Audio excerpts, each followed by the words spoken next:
அனைவருக்கும் வணக்கம். விஜய் எதிராக உதயநிதி கூட்டம் யாருக்கு? பத்திரிகையாளர் பளிச். கடந்த வாரம் விஜய் பூத் கமிட்டி கருத்தரங்கிற்காக கோவை சென்றார்.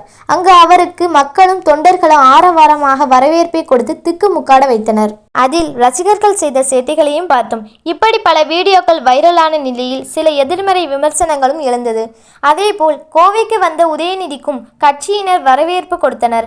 ஆனால் விஜய் அளவுக்கு இல்லை என்பதை அனைவரின் கருத்து விமர்சித்து வருகின்றனர்.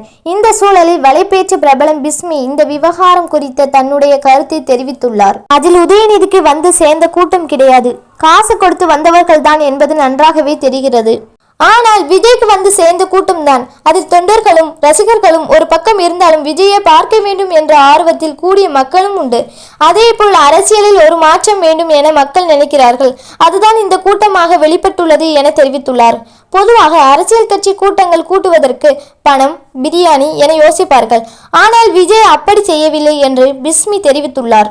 இப்படி விஜய் கொங்கு மண்டலத்திற்கு வந்து ஒரு கலக்கு கலக்கிவிட்டார். அதை அடுத்து மதுரையில் அடுத்த பூத் கமிட்டியின் மாநாடு நடைபெற இருக்கிறது. அங்கு எந்த மாதிரியாக சம்பவம் நடக்குமோ என்று தெரியவில்லை. தான் முதலமைச்சராக வருவார் என்பதன் என்னுடைய கருத்து.